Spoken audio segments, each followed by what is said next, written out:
السلام عليكم ورحمة الله وبركاته. الحمد لله رب العالمين والعاقبة للمتقين والصلاة والسلام على أشرف المرسلين وعلى آله وصحابه أجمعين. സ്നേഹം നിറഞ്ഞ സഹോദര സഹോദരിമാരെ, ഖത്തർ കന്നഡ ഇസ്ലാമിക് ദഅവ സെന്റർ എല്ലാ ആഴ്ചകളിലും സംഘടിപ്പിക്കുന്ന തസ്കിയത്ത് ക്ലാസ്സിലാണ് നാം ഒരുമിച്ച് കൂടിയിരിക്കുന്നത്. അല്ലാഹു സുബ്ഹാനഹു തആല അവന്റെ ഇൽമു പറയുന്ന ഈ മജ്ലിസിൽ നമുക്ക് ഒരുമിച്ച് കൂടാൻ അനുഗ്രഹിച്ചതുപോലെ നാളെ സ്വർഗീയ ഭവനത്തിൽ മഹാനായ റസൂലുള്ളാഹി സ്വല്ലല്ലാഹു അലൈഹി വസല്ലമ ോടൊപ്പം ഞങ്ങളെയും ഞങ്ങളുടെ കുടുംബങ്ങളെയും അള്ളാഹു ഒരുമിച്ച് കൂട്ടി അനുഗ്രഹിക്കുമാറാവട്ടെ. ഇന്ന് നമുക്ക് ക്ലാസ് എടുത്തു തരുന്നത് നമുക്ക് ഏവർക്കും പരിചയമുള്ള ബഹുമാനപ്പെട്ട പണ്ഡിതൻ കെ സക്കരിയ സ്വലാഹി അവറുകളാണ്. കഴിഞ്ഞ 2 ആഴ്ചകൾക്ക് മുമ്പ് നമുക്ക് ഇവിടെ വന്ന് ക്ലാസ് എടുത്ത് തന്നിരുന്നു. ഇൻഷാ അല്ലാഹ് ഇതിനൊരു അവസരം കൂടി നമുക്ക് അല്ലാഹു സുബ്ഹാനഹു വ തആല അനുഗ്രഹിച്ചു തന്നു. അൽഹംദുലില്ലാഹ്. അതുകൊണ്ട് വളരെ ശ്രദ്ധിച്ചുകൊണ്ട് അദ്ദേഹം പറയുന്നതായ ഉപദേശം ഗ്രഹിക്കണമെന്ന് ആമുഖമായി ഓർമ്മപ്പെടുത്തുകയാണ്. അല്ലാഹു സുബ്ഹാനഹു വ തആല അദ്ദേഹത്തിന് എല്ലാവിധ അനുഗ്രഹങ്ങൾ അല്ലാഹു ചൊരിച്ചു കൊടുക്കുമാറാവട്ടെ. ദീർഘായുസ്സും ആഫിയത്തും ഇനിയും ഒരുപാട് കാലം അവന്റെ ദീനിന് വേണ്ടി അല്ലാഹു പ്രസംഗിക്കാനും അതേപോലെ തന്നെ എല്ലാ കഴിവുകളും ഉപയോഗപ്പെടുത്താനും അല്ലാഹു എല്ലാവിധ ആഫിയത്ത് അല്ലാഹു അദ്ദേഹത്തിന് നൽകുമാറാവട്ടെ. ഖത്തർ കന്നഡ ഇസ്ലാമിക് ദഅവ സെന്ററിന്റെ വകയായി അദ്ദേഹത്തിന് സ്വാഗതങ്ങൾ അറിയിച്ചുകൊള്ളുന്നു. അതേപോലെ തന്നെ ഇവിടെ ഒരുമിച്ച് കൂടിയ എല്ലാ സഹോദര സഹോദരിമാർക്കും ഒറ്റവാക്കിൽ സ്വാഗതം പറഞ്ഞുകൊണ്ട് ബഹുമാനപ്പെട്ട പണ്ഡിതൻ ഡോക്ടർ കെ സക്കരിയ സലാഹി അവറുകളെ പ്രസംഗിക്കാൻ വേണ്ടി ആദരപൂർവ്വം ക്ഷണിച്ചുകൊള്ളുന്നു. അസ്സലാമു അലൈക്കും വറഹ്മത്തുള്ളാഹി വബറകാതുഹു.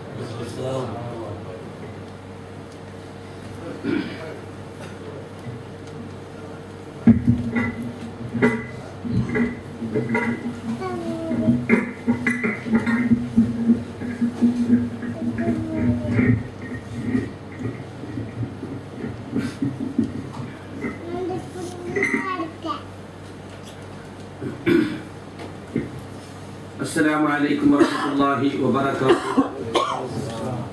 إن الحمد لله نحمده ونستعينه ونستغفره ونعوذ بالله من شرور أنفسنا ومن سيئات أعمالنا. من يهده الله فلا مضل له ومن يضلل فلا هادي له. وأشهد أن لا إله إلا الله وحده لا شريك له وأشهد أن محمدا عبده ورسوله. يا أيها الذين آمنوا اتقوا الله حق تقاته ولا تموتن إلا وأنتم مسلمون. أما بعد فإن خير الحديث كتاب الله وأصدق السنن سنن محمد صلى الله عليه وسلم وشر الأمور محدثاتها وكل محدثة بدعة وكل بدعة ضلالة وكل ضلالة في النار. أعوذ بالله من الشيطان الرجيم. وإذ تأذن ربكم لئن شكرتم لأزيدنكم ولئن كفرتم إن عذابي لشديد. وقال موسى إن تكفروا أنتم ومن في الأرض جميعا فإن الله لغني حميد. പ്രിയമുള്ള സഹോദരി സഹോദരന്മാരെ, ഖത്തർ കന്നഡ ഇസ്ലാമിക് ദഅവ സെന്ററിന്റെ പ്രവർത്തകരെ, അനുഭാവികളെ, അള്ളാഹുവിന്റെ നിയമനിർദ്ദേശങ്ങൾ സൂക്ഷിച്ചുകൊണ്ട് തഖ്വ കൈവിടാതെ ജീവിക്കാൻ ശ്രമിക്കണേ എന്ന് പ്രത്യേകം ഓർമ്മപ്പെടുത്തുകയാണ്. പ്രവാസികളായ ആളുകളെ സംബന്ധിച്ചിടത്തോളം ആഴ്ചയിൽ കിട്ടുന്ന ഒരവധി ദിവസമാണ് വെള്ളിയും, ചില ആളുകൾക്ക് വെള്ളിയും ശനിയും. വെള്ളിയാഴ്ച മുസ്ലിമീങ്ങളെ സംബന്ധിച്ചിടത്തോളം ഒരാഘോഷ ദിവസമാണ്. ദിവസങ്ങളെ കൂട്ടത്തിൽ ഏറ്റവും പ്രധാനപ്പെട്ട ദിവസങ്ങളിലൊന്നാണ് വെള്ളിയാഴ്ച ദിവസം. അന്ന് മുസ്ലിമീങ്ങൾ പള്ളികളിൽ ഒത്തുചേരുകയും ഇമാമിന്റെ ഉപദേശം കേൾക്കുകയും ജുമുഅ നമസ്കരിച്ച് അടുത്ത ആഴ്ച വരേക്കുള്ള ഇസ്ലാമിക ആവേശം ഖുത്ബയിൽ നിന്നും സ്വാംശീകരിക്കുകയും ചെയ്യും. പക്ഷെ ഇവിടെയുള്ള നമ്മുടെ ആളുകളെ സംബന്ധിച്ചിടത്തോളം മലയാളത്തിൽ ഖുത്ബ കേൾക്കാനോ അല്ലെങ്കിൽ നമുക്കറിയുന്ന ഭാഷയിൽ ഉപദേശം ശ്രവിക്കുവാനോ ഉള്ള സൗകര്യങ്ങൾ വളരെ കുറവാണ്. അതിനുള്ളൊരു പരിഹാരമാണ് യഥാർത്ഥത്തിൽ വെള്ളിയാഴ്ചയുള്ള നിങ്ങളുടെ ഈ ഒത്തുചേരൽ. അൽഹംദുലില്ലാഹ്, ഈ ഭാഗ്യം ലഭിച്ച ആളുകൾ വളരെ കുറച്ചു മാത്രമേ എല്ലാ ഗൾഫ് രാജ്യങ്ങളിലും ഉള്ളൂ. ലക്ഷക്കണക്കിന് മലയാളികൾ ഇവിടെ ജോലി ചെയ്യുന്നുണ്ടാവാം. അതിൽ മുസ്ലിമീങ്ങൾ തന്നെ ധാരാളം ഉണ്ടാകാം. പക്ഷെ ദീനീ പ്രവർത്തനങ്ങളുമായി ബന്ധപ്പെടുകയും ദീന് പഠിക്കുകയും കേൾക്കുകയും അത് ജീവിതത്തിൽ പകർത്താൻ പരിശ്രമിക്കുകയും ചെയ്യുന്ന ആളുകൾ വളരെ കുറവാണ്. അതുകൊണ്ട് തന്നെ നമ്മൾ ഭാഗ്യവാന്മാരാണ്. ഇങ്ങനെ ഒരു ഒത്തുചേരലും എന്തെങ്കിലും ഒന്ന് ദീനിനെ കുറിച്ച് കേൾക്കലും വലിയതായ ഒരു വിജ്ഞാനം ഒന്നും ലഭിച്ചിട്ടില്ലെങ്കിൽ പോലും തെറ്റായ ഒരു കാര്യങ്ങളും ചർച്ച ചെയ്യുകയോ സംസാരിക്കുകയോ ചെയ്യുന്ന വേദിയല്ലല്ലോ ഇത്. നമുക്കറിയാം, വെള്ളിയാഴ്ച ദിവസം എങ്ങനെയാണ് നമ്മുടെ ആളുകൾ ആഘോഷിക്കുന്നത്. വ്യാഴാഴ്ച ഒരു ഫിലിം കാണാതിരിക്കാൻ പറ്റൂല.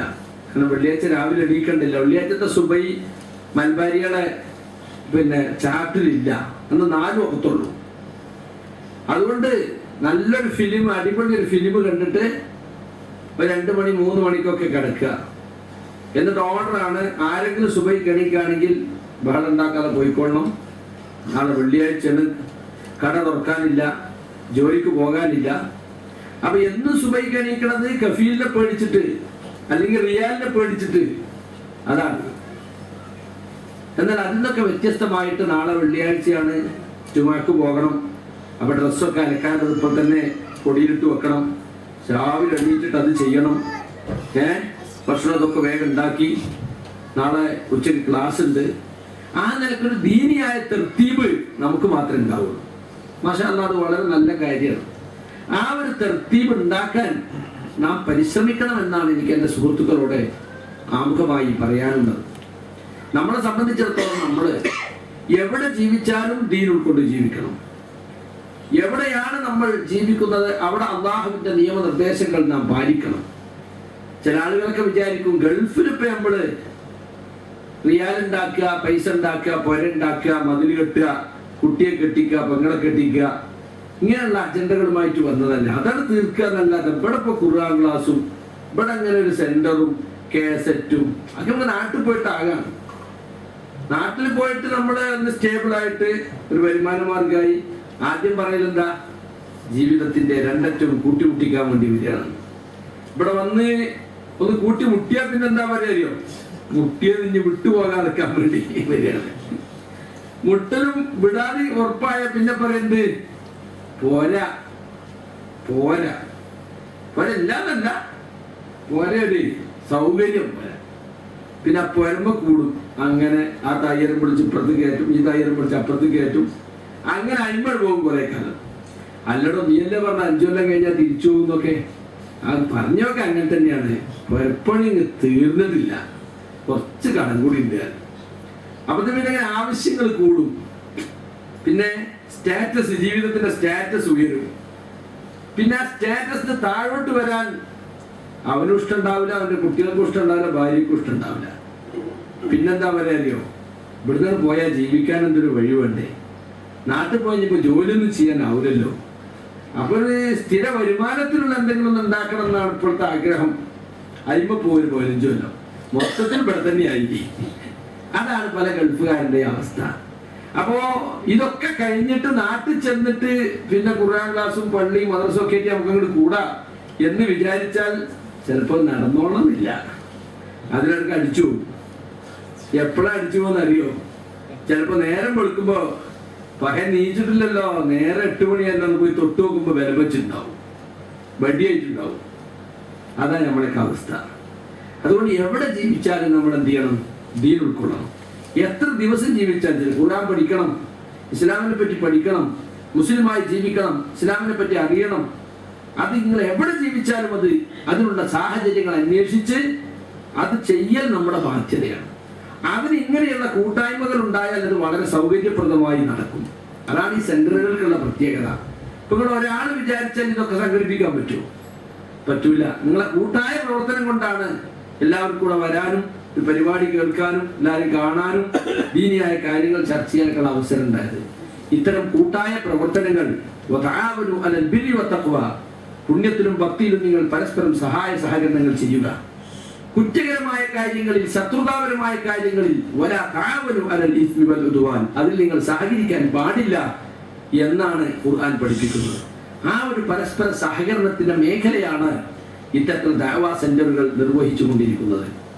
മനുഷ്യനേറെ വഴിതെറ്റി പോകുന്ന ഒരു കാലഘട്ടത്തിലാണ് നാം ജീവിക്കുന്നത്. ദീനിൽ ഉറച്ചു നിൽക്കണം എന്ന് വിചാരിക്കുന്നവർ പോലും അവരറിയാതെ ദീനിൽ നിന്ന് തെറ്റിപ്പോകും. ആ തരത്തിലുള്ള സമ്മർദ്ദങ്ങളാണ് എല്ലാ നാട്ടിലും വന്നുകൊണ്ടിരിക്കുന്നത്. ദുനിയാവ് സത്യവിശ്വാസിയുടെ ജയിലാണ്, സത്യനിഷേധിയുടെ സ്വർഗവും എന്ന ഹദീസ് വളരെയേറെ നാം ആലോചിക്കേണ്ട ഒരു കാര്യമാണ്. ഈ ദുനിയാവിൽ മുഅ്മിനായി ജീവിക്കണം എന്നുണ്ടെങ്കിൽ ഒരുപാട് പ്രയാസങ്ങളുണ്ട്, ഒരുപാട് ഹറാമുകൾ നമ്മളെ അടുത്തുകൂടെ കടന്നു പോവാണ്. അത് ചെയ്താൽ നമുക്ക് ഈ ദുനിയാവിൽ പല നേട്ടങ്ങളും ഉണ്ടാവും. സ്ഥിരമായിട്ട് അറബിയുടെ പൈസ കക്കണ എത്ര ആളുണ്ട് അറിയും? അറബി വലിയ പൈസക്കാരാണ്. ഇനിയിപ്പോ ഞാൻ ദിവസം 50,000 തോനെന്താ വരിക എന്നാണ്. ചിലപ്പോ മലയാളത്തിൽ പറയാലോ, ഞാൻ ഇന്നലെ 50,000 എടുത്തത്. വല്യമാരെ മസാല ഹീരത്ത് ഷറാണ്, ഷറായിന്റെ തന്ത്രം. ഞാൻ പറഞ്ഞല്ലോ, അറബി മനസ്സിലായില്ല. അപ്പൊ പറഞ്ഞിരുന്നു അതെ. അപ്പോ ഈ രൂപത്തിൽ പണം ഉണ്ടാക്കുന്ന ആളുകൾ ഇവിടെ ഉണ്ട്. പലതരത്തിലും പണം ഉണ്ടാക്കാൻ ഇവിടെ വഴി തൊടുന്ന ആളുകളുണ്ട്. അപ്പൊ അതിനൊക്കെ വിട്ടുനിന്ന് അള്ളാഹു വിരോധിച്ചതൊന്നും ചെയ്യാതെ ഞാനും എൻ്റെ കുട്ടികളും ഹലാല് മാത്രം തിന്നണം എന്ന് ആഗ്രഹിക്കുന്ന വളരെ ചുരുക്കം മനുഷ്യന്മാരെ ഗൾഫ് രാജ്യങ്ങളിലൊക്കെ ഉള്ളൂ. ഇവിടെ വന്ന് പൈസ ഉണ്ടാക്കാല്ലേ, അങ്ങനെ ഹറാമ് ഹലാലൊക്കെ നോക്കിയപ്പോൾ പൈസ ഉണ്ടാവുമോ എന്ന് ചിന്തിച്ചിട്ട് കുറച്ചേരം നമ്മളെ ഹറാമ് ഹലാലൊക്കെ കണ്ണിമ്പിയാലേ ഒന്ന് പൈസ ഉണ്ടാക്കാൻ പറ്റുള്ളൂ. പിന്നെ അത് കഴിഞ്ഞിട്ട് നമുക്ക് എന്ത് ചെയ്യാം? കുറെ എത്തിങ്ങാനക്കും കുറെ പള്ളിക്കും കുറെ മദ്രസക്കും ഒക്കെ കൊടുത്താൽ പിന്നെ ഇടയ്ക്കൊക്കെ ഒരു ഉംറക്കുക. ഇപ്പൊ ഇടയ്ക്കൊക്കെ ഉംറക്കോണം എന്തിനാറിയോ? ലൈസൻസ് പുതുക്കാനാ. എന്താ? കുറെ ഹറാമ് ചെയ്തിട്ടുണ്ട്, കുറെ അന്യന്റെ ഇത് സമ്പാദിച്ചിട്ടുണ്ട്. അതൊക്കെ പോയിട്ട് അവിടെ പോയിട്ട് കൈ കളഞ്ഞു വരണം. വണ്ടി ഇടക്കിടക്ക് ലൈസൻസ് പുതുക്കുമല്ലോ എന്നാ മാതിരി. പിന്നെയും വന്നിട്ട് പിന്നെ ഹറാമൻ സമ്പാദ്യം ഈ പ്രസാദും പിത്തനെയും നിൽക്കാറില്ലായി. അങ്ങനെ അത് ഇടയ്ക്ക് പിന്നെ ഒന്ന് ഉംറക്കും. ഇപ്പൊ ഉംറക്കോണ ആളുകൾ വർദ്ധിച്ചിട്ട് ഒരു കാരണതാ, എല്ലാവരും ലൈസൻസ് പുതുക്കാൻ പോവുക. ഇടക്കിടക്ക് തെറ്റൊക്കെ കൈ കളയാനാണ് ആളുകളെ വിചാരം. കുറെ ഹറാമായി സമ്പാദിക്കുക, ഇടയ്ക്കൊരു അച്ചുംബരം ചെയ്താല് ആരാന്റെ ഹക്ക് പിടിച്ചെടുത്തൊക്കെ കൈ കളഞ്ഞു എന്നാണ് പോയത്തക്കാർ വിചാരിച്ചിട്ടുള്ളത്. നടക്കൂല. അതുകൊണ്ട് ഈ കാലഘട്ടത്തിൽ നമ്മൾ മുഅ്മിനായി ജീവിക്കുക എന്നത് വളരെ പ്രയാസമുള്ള ഒരു കാര്യമാണ്. അത് വെറും ഇസ്ലാമിന്റെ പുറന്തോട് മാത്രമാണെങ്കിൽ ഒരു പ്രശ്നമല്ല. ജനിക്കുമ്പോൾ ചില ആചാരം, മരിച്ചാൽ ചില ആചാരം, കല്യാണത്തിനും വിവാഹത്തിനും ചില ആചാരം, പിന്നെ ആണ്ടോടാണ്ട് എന്തെങ്കിലും ഒരു നാട്ടിൽ നടക്കുന്ന എന്തെങ്കിലും ആണ്ടുകളിലൊക്കെ ഉറൂസ് ഉണ്ടാവും, അതിന് പിരിവ് കൊടുക്കുക, പള്ളിയിൽ ഉസ്താദിന് ചോറ് കൊടുക്കുക, പള്ളിക്ക് വരിസയ്ക്ക് ഉണ്ടാവും അത് കൊടുക്കുക, മഹല്ല് കമ്മിറ്റിക്ക് ചിലപ്പോൾ ഇവിടെ കമ്മിറ്റി ഉണ്ടാവും അതിന് മെമ്പർഷിപ്പ് കൊടുക്കുക, വെള്ളിയാഴ്ച പള്ളിക്ക് പോകുക. ബാക്കിയുള്ള ജീവിതത്തിന്റെ ഒരു ഭാഗം അവർ ശ്രദ്ധിക്കലുമില്ല. അവിടെ ഇസ്ലാമും ഈമാനൊന്നുമില്ല. അതൊക്കെ നോക്കിയപ്പോ കച്ചവടം ചെയ്യാൻ പറ്റുമോ, അതൊക്കെ നോക്കിയപ്പോ ജോലി ചെയ്യാൻ പറ്റുമോ എന്നാണ് അവരുടെ ധാരണ. അപ്പൊ ഇങ്ങനെ ആളുകൾ ദീൻ എന്നതൊരു മറ മാത്രമായി സ്വീകരിച്ച് പേരിൽ മാത്രം ഇസ്ലാം, മുസ്ലിം തറവാട്ടിൽ ജനിച്ചു മുസ്ലിം മാക്കും ഉപ്പാക്കും ജനിച്ചത് കൊണ്ട് മുസ്ലിമായി അഭിനയിക്കുന്ന ഒരുപാട് മനുഷ്യന്മാരുണ്ട്. അവർക്ക് ജീവിതത്തിൽ ഇസ്ലാമില്ല. അങ്ങനെയുള്ള ഒരു കാലഘട്ടത്തിൽ അതിൽ നിന്നെല്ലാം ഒഴിവായിട്ട് എല്ലാ രംഗത്തും ദീൻ സ്വീകരിക്കണം. സമ്പാദിക്കുന്നതിലും സ്വകാര്യ ജീവിതത്തിലും പെരുമാറുന്നതിലും ഇടപാടുകളിലും ഒക്കെ അള്ളാഹുവിന്റെ നിയമനിർദ്ദേശങ്ങൾ പാലിക്കണം എന്ന് താല്പര്യമുള്ള വളരെ കുറച്ച് മനുഷ്യന്മാരെ ഇത്തരം ഗൾഫ് രാജ്യങ്ങളിലൊക്കെ ഉള്ളൂ. ആ കൂട്ടത്തിൽ അള്ളാഹു നമ്മെ ഉൾപ്പെടുത്തുമാറാകട്ടെ എന്നാണ് എനിക്ക് ആമുഖമായി പ്രാർത്ഥിക്കാനുള്ളത്. അതായിരിക്കണം യഥാർത്ഥത്തിൽ ഇത്തരം ക്ലാസ്സുകളിലും ഇത്തരം സെന്ററുകളിലൊക്കെ വരുമ്പോൾ നമ്മുടെ ഉദ്ദേശം, നമ്മുടെ ജീവിതം ശുദ്ധിയാക്കണം എന്നതാണ്. ഞാൻ ഇന്ന് പറയാൻ ഉദ്ദേശിക്കുന്ന വിഷയം അള്ളാഹുവിന് നാം ശുക്ർ ചെയ്യേണ്ടതിന്റെ ആവശ്യകതയെ സംബന്ധിച്ചാണ്. നമുക്ക് എല്ലാവർക്കും അറിയാം, എണ്ണിയാലൊടുങ്ങാത്ത അനുഗ്രഹങ്ങൾ അനുഭവിച്ചുകൊണ്ടാണ് ഞാനും നിങ്ങളും ഈ ദുനിയാവിൽ ജീവിക്കുന്നത്. കെണി കണക്കാക്കാൻ കഴിയില്ല. ദൈവികമായ അനുഗ്രഹങ്ങൾ അള്ളാഹു ഒരു നിമിഷം പിൻവലിച്ചാൽ എനിക്കോ നിങ്ങൾക്കോ ഈ ദുനിയാവിൽ ജീവിക്കാൻ പറ്റുമോ? ഇല്ല. അവൻ നൽകുന്ന വായു, അവൻ നൽകുന്ന വെള്ളം, അവൻ നൽകുന്ന ചൂട്, അവൻ നൽകുന്ന വെളിച്ചം, അവൻ തന്നിട്ടുള്ള ശരീരം, അവൻ തന്നിട്ടുള്ള കണ്ണും കാതും കയ്യും കാലും, അവൻ തന്നിട്ടുള്ള ഭക്ഷണം, അങ്ങനെ ഏതേത് അനുഗ്രഹങ്ങൾ എടുത്തു നോക്കിയാലും അത് അവസാനം ആരില്ല എത്തുന്നത്? അള്ളാഹുവിലാണ് എത്തുന്നത്. ആ അനുഗ്രഹം ഇല്ലെങ്കിൽ ഒരു നിമിഷം നമുക്ക് മുന്നോട്ട് പോകാൻ പറ്റൂല. പെട്ടെന്ന് ശ്വാസം കിട്ടാതായാൽ എന്തായിരിക്കും അവസ്ഥ? ഒരു ദിവസം എവിടെയും വെള്ളം കിട്ടിയില്ല എന്ന് വിചാരിക്കണം, എന്തായിരിക്കും അവസ്ഥ? അങ്ങനെ അങ്ങനെ ചിന്തിച്ചു നോക്കിയാൽ നമുക്ക് നാം അല്ല ഇതൊന്നും നടത്തിക്കൊണ്ടുപോകുന്നത്. എല്ലാം അള്ളാഹുവിന്റെ കാരുണ്യത്തിന്റെ തണലിൽ ഞാനും നിങ്ങളും ജീവിച്ചു കൊണ്ടിരിക്കുകയാണ്. ഈ ഒരു ഓർമ്മ നമുക്ക് എപ്പോഴും ഉണ്ടായിരിക്കണം. ഞാൻ എൻ്റെ സാമർഥ്യം കൊണ്ട്, എൻ്റെ യോഗ്യത കൊണ്ട്, ഞാൻ അധ്വാനിച്ച്, എൻ്റെ റിയാൽ കൊണ്ട് ഞാൻ വിസെടുത്ത് വന്നിട്ട് അങ്ങനെ ഓരോരുത്തർ പറയുന്നത്, ആ ഞാൻ വളരെ ചെറിയ ഘടകം മാത്രം. അള്ളാഹുവിന്റെ തൗഫീഖും സഹായവും ഇല്ലെങ്കിൽ ഒരാൾക്ക് എന്ത് ചെയ്യാൻ പറ്റൂല? ഇവിടെ ജീവിക്കാനോ വളരാനോ നിലനിൽക്കാനോ സാധ്യമല്ല. അതുകൊണ്ട് സുഹൃത്തുക്കളെ, നമ്മുടെ എല്ലാ രംഗത്തും നാം ശുക്ർ ചെയ്യണം. എന്താ ശുക്ർ എന്ന് പറഞ്ഞാൽ? നന്ദി, കൃതജ്ഞത. കന്നഡത്തിൽ എന്താ പറയുക?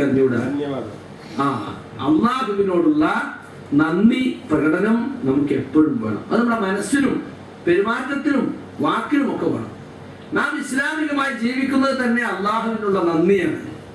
നമുക്ക് ചെയ്തു തന്നിട്ടുള്ള ഒരുപാട് അനുഗ്രഹങ്ങൾക്കുള്ള നന്ദിയാണ് നാം നിസ്കരിക്കുന്നതും നോമ്പെടുക്കുന്നതും ഹജ്ജും ചെയ്യുന്നതും സത്യം പറയുന്നതും നീതി പാലിക്കുന്നതും ഒക്കെ എന്തിനു വേണ്ടിയാ? അള്ളാഹുവിനെ താങ്ങി നിർത്താനാണ്. ചിലരൊക്കെ വിചാരമുണ്ട് നമ്മളൊക്കെ നിസ്കരിച്ചിട്ട് അള്ളാഹ് നിലനിന്ന് പോണേ, അല്ലെങ്കിൽ ഇപ്പൊ അള്ളാഹിന്റെ സ്ഥിതി എന്താവും? നമ്മളാക്കപ്പാട് ജുമയ്ക്ക് പോകാതെ നിസ്കരിക്കാക്കുന്ന അള്ളാഹുവിന്റെ മഹത്വം ഇടിഞ്ഞ് താഴോട്ട് വരൂലേ എന്നാണ്. അള്ളാഹ്ക്ക് വേണ്ടി നിസ്കരിക്കാന്നാണ് ചില ആള് വിചാരത. ലില്ലാഹി തആല ഹുസൈനി ഫർദുൽ ലില്ലാഹി തആല, ഞാൻ വന്നിരിക്കുന്നത് നൂറ് അള്ളാഹ്ക്കും വേണ്ടി, ഞാൻ അള്ളാഹിനെ നിലനിർത്താൻ വേണ്ടി എന്നാ പല ആളും വിചാരം. അല്ല, അള്ളാഹു സുബ്ഹാനഹു വ തആല കൽപ്പിച്ചത് കൊണ്ട് എന്നാ അതിന്റെ അർത്ഥം. നമ്മളെല്ലാവരും ഈ ഭൂമിയിലുള്ള മുഴുവൻ മനുഷ്യനും ജിന്നും ഏറ്റവും വലിയ തമ്മാടികളായി, ഒരുത്തം പോലും നല്ലോരില്ലാന്ന് വെച്ചോ, എന്നാലും അള്ളാഹുവിന്റെ മഹത്വത്തിൽ അത് യാതൊരു കുറവും വരുത്തൂല. ഇനി ഇവിടുത്തെ എല്ലാ മനുഷ്യന്മാരും ഏറ്റവും വലിയ മുത്തഖികളായി, എല്ലാവരും വലിയ വലിയ മുത്തഖികൾ, എന്നാൽ അള്ളാഹുവിന്റെ മഹത്വത്തിന്റെ ഡിഗ്രി കൂടുവോ? ഇല്ല. അപ്പൊ അതുകൊണ്ട് നമ്മൾ ഇസ്ലാമികമായി ജീവിക്കുന്നത് നമുക്ക് അള്ളാഹു ചെയ്തു തന്നിട്ടുള്ള അനുഗ്രഹങ്ങളാണ്. അത് നമ്മൾ ഓർമ്മിക്കണം. അള്ളാഹുവിന്റെ അടിമയാണ് നമ്മൾ. എല്ലാവരും അവന്റെ അടിയാറുകളാണ്, ഇബാദുകളാണ്, അല്ലെ? അടിമകളായ നമ്മൾ ഉടമയായ അള്ളാഹുവിനോട് ശുക്ർ ചെയ്യാന്നുള്ളത് നമ്മുടെ ബാധ്യതയാണ്, കടമയാണ്. പക്ഷെ മനുഷ്യനെ അള്ളാഹു പടച്ചിട്ടുള്ളത് നന്ദിയുള്ളവനാകാനും പറ്റും, നന്ദി കെട്ടവനാകാനും പറ്റും. അങ്ങനെയാണ് മനുഷ്യനെ പഠിച്ചിട്ടുള്ളത്. നന്ദിയുള്ളവന്റെ മാർഗം സ്വീകരിച്ച് സ്വർഗത്തിലെത്താം, നന്ദികേടിന്റെ മാർഗം സ്വീകരിച്ച് നരകത്തിലെത്താം.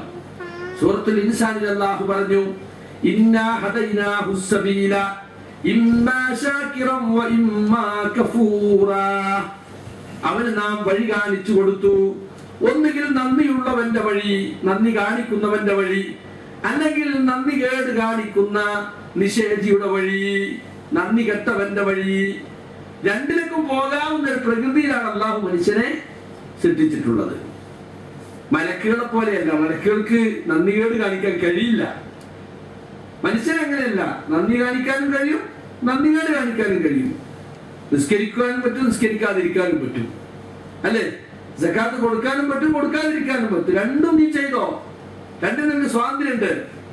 തെളിവുകളും ന്യായങ്ങളും മുമ്പിൽ വെച്ച് രണ്ട് വഴികളും നിന്റെ മുമ്പിൽ തുറന്നു വെച്ച് രണ്ടും സ്വീകരിക്കാനുള്ള സ്വാതന്ത്ര്യത്തോടു കൂടി, സ്വാഭിപ്രായം അനുസരിച്ച് പ്രവർത്തിക്കാനുള്ള സ്വതന്ത്ര പ്രകൃതിയോടുകൂടിയാണ് അള്ളാഹു സുബ്ഹാനഹു വ തആല മനുഷ്യനെ ഈ ദുനിയാവിലേക്ക് അയച്ചത്. ഉയർന്ന 2 വഴികൾ നാം അവന് കാണിച്ചു കൊടുത്തിരിക്കുന്നു. തെളിഞ്ഞു കാണുന്ന 2 വഴികൾ. ഈ 2 വഴിയിൽ ഏതും നമുക്ക് എന്ത് ചെയ്യാം? സ്വീകരിക്കാം. 2 സ്വീകരിച്ചാലും അതിന്റെ ഫലം അനുഭവിക്കേണ്ടത് നമ്മളാണ്. അതുകൊണ്ട് സുഹൃത്തുക്കളെ, നന്ദിയുള്ള വഴിയാണ്, നന്ദിയുള്ളവന്റെ വഴിയാണ് ഞാനും നിങ്ങളും സ്വീകരിക്കേണ്ടത്. വസ്കുറൂലില്ലാഹി ഇൻ കുൻതും ഇയ്യാഹു തഅബുദൂൻ. നിങ്ങൾ അല്ലാഹുവിന് നന്ദി കാണിക്കുവിൻ, നിങ്ങൾ അവനെ ആരാധിക്കുന്നവരാണെങ്കിൽ. കണ്ടോ, അവനെ മാത്രം ആരാധിക്കുന്നവരാണ് നിങ്ങളെങ്കിൽ നിങ്ങൾ എന്ത് വേണം? അല്ലാഹുവിന് നന്ദി കാണിക്കണം. അപ്പൊ അല്ലാഹുവിന് നന്ദി കാണിക്കുക എന്ന് നമ്മുടെ ആരാധനയുടെ ഭാഗമാണ്, ഇബാദത്തിന്റെ ഭാഗമാണ്. വദ്കുറൂനി അദ്കുറുക്കും വസ്കുറൂലി വലാ തക്ഫുറൂൻ. നിങ്ങൾ എന്നെ ഓർക്കണം, എന്നാൽ ഞാൻ നിങ്ങളെയും ഓർക്കും. നിങ്ങൾ എനിക്ക് നന്ദി കാണിക്കണം, നിങ്ങൾ ഒരിക്കലും എന്നോട് നന്ദി കേട് കാണിക്കരുത്. വിശുദ്ധ ഖുർആൻ ആവർത്തിച്ച് പറഞ്ഞിട്ടുള്ള ഒരു കാര്യമാണ്. അതുകൊണ്ട് അള്ളാഹുവിന്റെ അനുഗ്രഹങ്ങളെ കുറിച്ച് നാം ചിന്തിച്ചു നോക്കണം. നമ്മുടെ വിചാരം നമ്മൾ അത്രയൊന്നും വലിയ അനുഗ്രഹങ്ങളൊന്നും പടച്ചോ നമുക്ക് ചെയ്തു തന്നിട്ടില്ല എന്നാണ്. പല ആളുകളും അങ്ങനെയാണ് ചിന്തിക്കുക. കാരണം നമ്മളെക്കാൾ അള്ളാഹുവിന്റെ ദുനിയാവിൽ അനുഗ്രഹങ്ങൾ കിട്ടിയ ആളുകളെ കാണുമ്പോ, ഓ അയാൾക്ക് എന്തെല്ലാം അനുഗ്രഹങ്ങൾ കിട്ടി, എനിക്ക് അത്രയൊന്നും കിട്ടിയിട്ടില്ലല്ലോ അല്ലെ. അയാൾക്ക് ധാരാളം സമ്പത്ത്, ആരോഗ്യം, രോഗങ്ങളൊന്നുമില്ല, നല്ല നല്ല പ്രാപ്തരായ മക്കള്, നാട്ടിലാണെങ്കിൽ നല്ല സ്വാധീനം, രാഷ്ട്രീയക്കാരുമായി ബന്ധം, ഭരണരംഗത്ത് സ്വാധീനം, നല്ല വീട്, നല്ല വാഹനം. ഹായ്, എനിക്കതൊന്നുമില്ലല്ലോ, എനിക്കത് കിട്ടിയില്ലല്ലോ, ഇത് കിട്ടിയില്ലല്ലോ, ഞാൻ അള്ളാഹിനോട് എത്ര കാലമായി ചോദിക്കുന്നു, അത് തന്നില്ലല്ലോ. ഇങ്ങനെയാണ് നമ്മുടെ പലരുടെയും വേവലാതി. യഥാർത്ഥത്തിൽ അള്ളാഹു നമുക്ക് ചെയ്തിട്ടുള്ള അനുഗ്രഹങ്ങളെ നിസാരമായി കാണാനുള്ള ഒരു കാരണം തന്നെ എന്താ? നമ്മൾ നോക്കുന്നത് മേലോട്ടാണ്. നമ്മളെക്കാൾ കഷ്ടപ്പെടുന്ന, ദുരിതം അനുഭവിക്കുന്ന, പ്രയാസം അനുഭവിക്കുന്ന ജനകോടികൾ ഈ ദുനിയാവിന്റെ നാനാഭാഗത്തുണ്ട് അല്ലേ. അവരെ കുറിച്ച് കേൾക്കുന്നു, കാണുന്നു. അൽഹംദുലില്ലാ, അവനേക്കാൾ എത്ര അനുഗ്രഹം അവരെനിക്ക് ചെയ്തിട്ടുണ്ട്. കണ്ണില്ലാത്തവരെ കാണുമ്പോ, പടച്ചോനെ നീ എനിക്ക് കണ്ണ് തന്നല്ലോ അല്ലേ.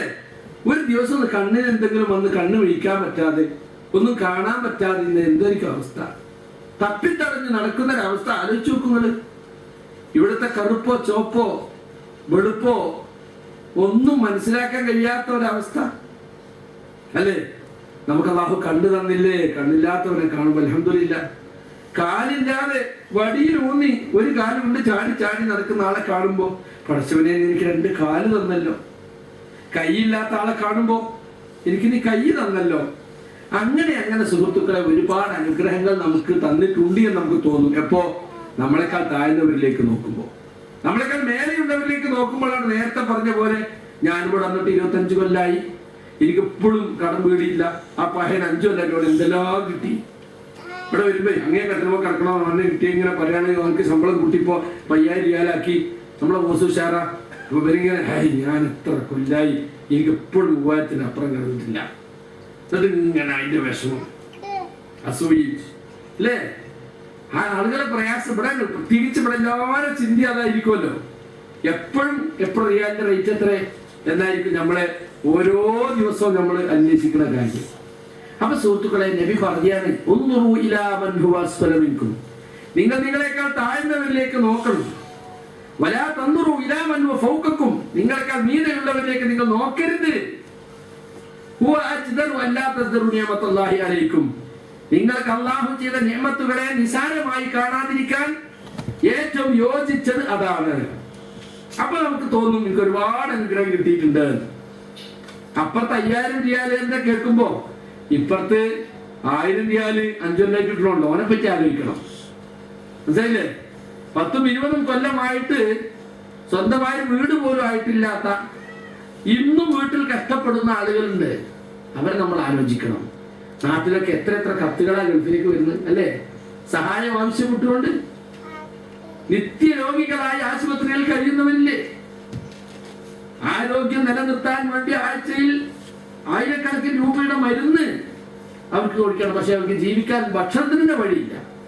അങ്ങനെ മരുന്നില്ലാത്ത, ഭക്ഷണമില്ലാത്ത, വസ്ത്രമില്ലാത്ത, ആരോഗ്യമില്ലാത്ത, എല്ലാ കാലത്തും ആശുപത്രിയിലെ ജനറൽ വാർഡിൽ കൊതുകടി കെട്ടി കിടക്കുന്ന എത്ര ആളുകളുണ്ട്. അതെല്ലാം നമ്മൾ ആലോചിക്കണം. അതുകൊണ്ട് നിഅമത്തുകളെ സംബന്ധിച്ച് ചിന്തിക്കുമ്പോഴാണ് വാസ്തവത്തിൽ അള്ളാഹു നമുക്ക് ഒരുപാട് നിയമത്ത് ചെയ്തിട്ടുണ്ട് എന്ന് നാം മനസ്സിലാക്കുന്നത്. സൂറത്ത് നഹ്ൽ 18-ാമത്തെ ആയത്തിൽ അള്ളാഹു പറഞ്ഞിട്ടുണ്ട്, വഇൻ തഅഉതു നിഅമത്തല്ലാഹി ലാ തുഹ്സൂഹാ ഇന്നല്ലാഹ ലഗഫൂറുർ റഹീം. അള്ളാഹുവിന്റെ അനുഗ്രഹങ്ങൾ നിങ്ങൾ എണ്ണി നോക്കുകയാണെങ്കിൽ അത് എണ്ണി കണക്കാക്കാൻ ക്ലിപ്തപ്പെടുത്താൻ നിങ്ങളെ കൊണ്ടാവില്ല. എന്തെല്ലാം അനുഗ്രഹങ്ങളുണ്ട്, കോടാനുകോടി അനുഗ്രഹങ്ങളുണ്ട്. ചിന്തിച്ച് ഓരോന്നോരോന്ന് എടുത്തെടുത്ത് പറയുകയാണെങ്കിൽ അള്ളാഹുവിന്റെ നിയമത്തിലുള്ള ഒരുപാടുണ്ട്. നിങ്ങൾക്കത് കണക്ക് കൂട്ടാൻ സാധ്യമല്ല. ഏത് കൗണ്ടർ എടുത്ത് കണക്കൂട്ടിയാലും ആവില്ല. അള്ളാഹു ഏറെ പൊറുക്കുന്നവനും കരുണാനിധിയും അത്രേ.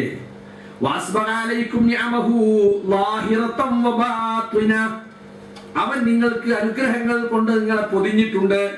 പ്രത്യക്ഷമായ അനുഗ്രഹങ്ങളും പരോക്ഷമായ അനുഗ്രഹങ്ങളും, നോക്കിയാൽ കാണാവുന്ന അനുഗ്രഹങ്ങളും നോക്കിയാൽ കാണാത്ത ഒരുപാട് അനുഗ്രഹങ്ങളും അവൻ നിങ്ങൾക്ക് ചെയ്തു തന്നിട്ടുണ്ട്.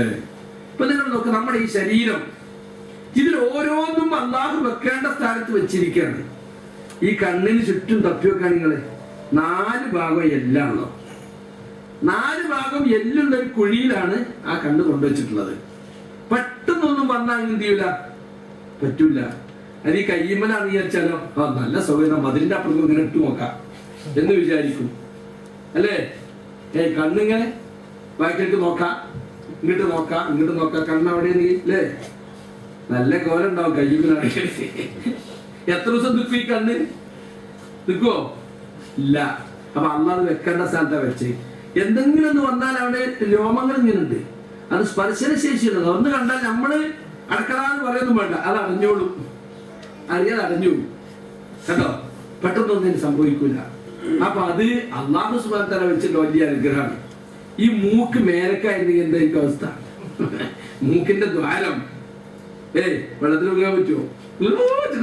ഒന്നായിട്ട് എന്തായിരിക്കും അവസ്ഥ? അപ്പൊ വലിയ ബുദ്ധിമുട്ടാണ്. എല്ലാ പൊടിപടലങ്ങളും എല്ലാം ഓട്ടിയമ്പിന്റെ പോക്കോയിലുമായി എല്ലാം അതിലേക്ക് ഇറങ്ങിക്കൊണ്ടിരിക്കും.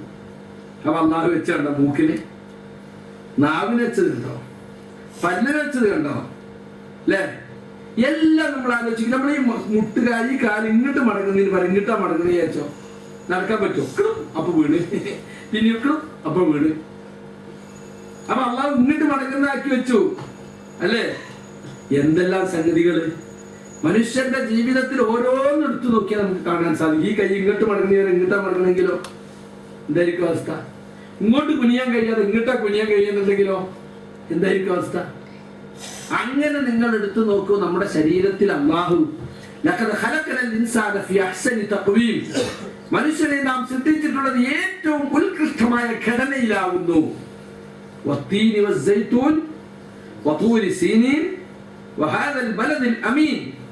ചരിത്ര ദശാസന്ധികളെ സൂചിപ്പിച്ചുകൊണ്ടാണ് ഇത് പറയുന്നത് എന്നാണ് മുഫസ്സിരീങ്ങൾ പറയുന്നത്. അത് നൂഹ് നബിയുടെ കാലത്തെയാണെന്നും വസ്സൈത്തൂൻ മൂസ നബിയുടെ കാലത്തെയാണെന്നും വഹാദൽ ബലദിൽ അമീൻ റസൂലുള്ളാഹിന്റെ കാലത്തെയാണെന്നാണ്. അത്തിമരത്തെ തന്നെ സത്യം, സൈത്തൂനെ തന്നെ സത്യം, ഈ നിർഭയ രാജ്യത്തെ തന്നെ സത്യം എന്ന് പറഞ്ഞിട്ട് സത്യമിട്ട് പറയുന്ന കാര്യം എന്താ? തീർച്ചയായും നാം മനുഷ്യനെ സൃഷ്ടിച്ചിട്ടുള്ളത് ഫീ അഹ്സനി തഖ്വീം, ഏറ്റവും ഉത്കൃഷ്ടമായ ഘടനയിലാകുന്നു. വലഖദ് കർറംനാ ബനി ആദമ വഹമൽനാഹും ഫിൽ ബർരി വൽ ബഹരി വറസഖ്നാഹും മിനത് ത്വയ്യിബാതി വഫദ്ദൽനാഹും അലാ കസീരിൻ മിമ്മൻ ഖലഖ്നാ തഫ്ദീലാ.